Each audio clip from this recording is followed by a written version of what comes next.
Okay, boys, so we're going to be checking out this new promo set coming tomorrow in NBA 2K25 My Team. That is called, I think, Pantheon. I don't really know how you pronounce that. I don't even know what it is. Apparently, it's a place in Rome I did search up. So, yeah, anyways, that's the set we're going to be getting. As you guys can see on the screen, we have Invincible Dr J, who, I mean, he's probably going to be a beast at the shooting guard position. We also have 100 overall Cade, 100 overall Anthony Davis. Kind of wish AD could play the 3 just because he's only 6'10" at power forward, but those 200 overall cards should be really good at their positions.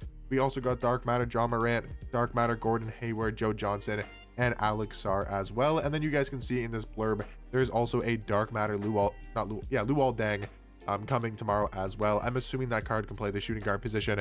I'm pretty sure he has been able to play shooting guard earlier this year. So what we're going to be talking about is these new cards, you know, what I can expect them to look like on 2KDB. And yeah, just talk about these cards and talk about this new Pantheon drop. Again, I think that's how you pronounce it. But let me know what you guys think just off face value. Now, if we compare it to the last Friday drop, I mean, the name value stuff, it doesn't really seem that crazy besides, obviously, you know, we did get Giannis. That's the wrong screenshot there, Evan. But if we go back to the prime, right, like these Dark Matters weren't that hyped up either, right? Like Manu Ginobili, I guess Beasley was there. Beasley was in there, right? Obviously too. But like Aaron Gordon, Bargnani, Manu, Dame, you know, wasn't really that hyped up. And Tatum, I don't think we're very good 100 overalls. So if we compare that to the Pantheon set, like Cade's going to be a really good 100 overall card. AD should be a really good 100 overall card. Dr. J, I mean, maybe isn't as hyped up as Giannis, but he's going to be insanely good at shooting guard. And yeah, the Dark Matters maybe don't look the best. I feel like Alex Sarr could be a really good power forward though. He'll probably be up there with like the Chets of the world, you know, Hakeem's, Embiid's, like that type of power forward level, maybe on the same levels like a D-Rob at the power forward position. But let me know what you guys think just off face value, name value alone. What do you guys think about this new set? I'm really surprised we have not gotten out of position set. Like I'm starting to wonder, are they ever going to drop out of position, you know, especially during this season where they're saying they're dropping these classic My Team sets. Really surprised they have not dropped out of position. Maybe they're saving it for the last drop of the season. But to talk about this set here, looking at Dr. J, I mean, you guys will know Dr. J in My Team is like a legend in 2K25. His Pink Diamond, amazing. His Dark Matter, amazing. But they're pretty much the same card. So I would assume on his Invincible card, he's probably going to get, I would expect maybe a new jump shot. Because if we look at Invincible Giannis, right, and we look at Invincible Kevin Durant, they did keep Kevin Durant's upper, I do believe. Let me just quickly check. Like if we look at Giannis here first, he got a whole new jump shot, right? Yeah, he got Jarrett Culver base, KCP upper, which is one of the best jump shots in this game. But if we take a look at Kevin Durant's jump shot, I believe, yeah, he kept his upper, but he has the Julian Strawther base. So with Dr. J, it's kind of interesting. Like, do they keep either the Rudy Gay upper? Do they keep the John Wall base? I think there's a good chance they probably keep either one of those. Or maybe they just keep the same jump shot because it's a really good jump shot and just put it on very quick timing. But the main thing that I really want this Invincible Dr. J to get, and what he's most likely going to get, is the best dribble sigs in this game. He's going to have that Garland dribble style. He should get that Steve Francis size up. He'll probably get the Kemba or the Trey escape. And hopefully he does keep the Kawhi behind the back. And if he gets like Pro 2 fade, I mean, him and Kevin Durant are easily going to be the new best shooting guards in My Team. And that's kind of why I'm a little bit surprised it was Dr. J, just because it feels a little bit weird that they're going with another, you know, shooting guard for an Invincible. I thought they would go for a point guard this time or go for a center or a power forward, because now we have 2 shooting guard Invincibles and 1 small forward Invincible. It kind of feels weird to not have a point guard, power forward, and center as well when now we do have 3 Invincibles. But yeah, Dr. J is going to be amazing. He's going to be on that same level as a Kevin Durant. I don't see how he's better than Kevin Durant just because Kade is going to have all the same dribble sigs, you know, have just as good of a jump shot, but he's going to be, what, 3 inches taller with a longer wingspan and a better player model. So I do think Dr. J is going to be really good. Just kind of disappointing that he's at the same position as our Invincible that we have in game. But talking about the 100 overalls, this is the drop that I was excited for. I kind of wish it was Dark Matter Cade, just because he'd be maybe a little bit more accessible to majority of the player base. He would still be expensive, but 100 overall Cade's probably going to be $1 million plus MT. Potentially even more. 6'6" point guard, 7-foot wingspan. He's going to be one of the new best point guards in My Team, and I think he's going to be probably the 3rd best in the game behind Shea and behind MJ. Maybe there's a chance he's better than Shea if they give Cade the Steve Francis size up, the Darius Garland dribble style. Like if they gave him the dribble sigs that they gave Shea with his jump shot on very quick timing, he with his player model honestly might be better than Shea, better than MJ. So there's a chance 100 overall Cade is the new best point guard in My Team. I think very easily going to be top 5. I think most likely going to be top 3, probably after Shea and Jordan as well. So we got a new top tier point guard in My Team 100%.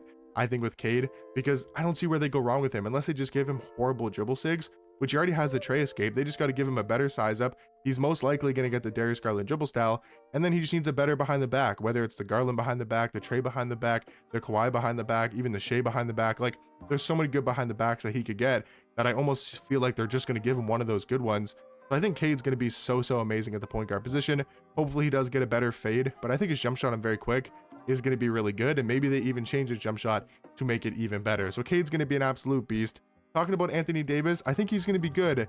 I just kind of wish he could play small forward for him to be like as good as possible. Because the thing about Anthony Davis is he's only 6'10" at power forward. He does have a 7'6" wingspan and a really good player model. The thing also about Anthony Davis is I'm just not a huge fan of his jump shot this year. Now, it might be because it's only on normal timing, so we'll have to see what that jump shot looks like on very quick, or if they change his jump shot, potentially could be a lot better. So I'm excited for Anthony Davis, but I don't think he's going to be some like best power forward in the game, but I do think he'll be very good at the power forward position. Talking about Alex Sarr, to me, he seems like the most exciting dark matter because his pink diamond is still really good. He's 7'1", can play power forward, 7'4" wingspan.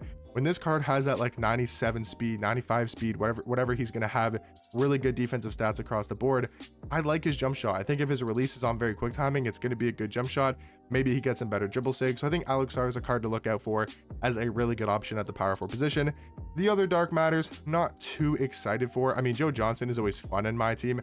It just really depends. Like, you know, are they going to change his jump shot? Because to me, it's not a great jump shot. Are they going to give him good dribble sigs? Because he is a 6'7" shooting guard, so he has a chance to be a very good dark matter. There's also Ja Morant. I mean, again, going to be a fun card. He's 6'2" at point guard though, with a 6'7" wingspan. He'll be fun. I'm sure he's going to get really good dribble sigs. They probably will give him a new jump shot, or maybe they'll keep it the same. I'm not 100% sure with Ja, but I think it'll be a very fun card to use. And then we got cards like Luol Deng, who could be really good. I mean, do we have a Luol Deng card? We do.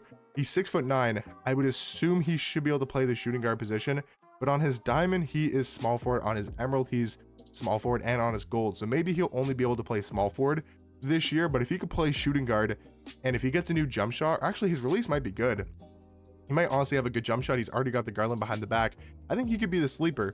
I mean, so far, correct me if I'm wrong, but the card that they haven't shown on the screen has been either one of the best dark matters or the best dark matter in the set, because Beasley, he was the card that wasn't shown, right? He wasn't shown on this leak, and you know, he was in the corner here, and he was easily the best dark matter from the prime set. If we go to the signature series set, was there any cards not shown? No, AK was shown, Castle was shown. The only dark matter they didn't talk about was George Gerving, and he's, you know, not the best dark matter from that set. But I want to see who is the one they didn't show in the fan favorite set, because I do believe it was, yeah, Terry Dishinger was the one that they didn't show. So I mean, it could be, you know, Luol Deng could be really good based on that reasoning. Maybe I'm kind of just looking too deep into it, but I do think this is going to be a very good set all the way around. We'll have to see what Galaxy Opals we get, what pink diamonds we get. Hopefully there's really good budget cards, because that's what I look more for, is budget cards and just, you know, other really good cards other than just the dark matters, the 100 overalls, and the invincibles. But let me know in the comment section down below, what do you guys think about this new Pantheon set, and I'll catch you guys in the next one. Peace.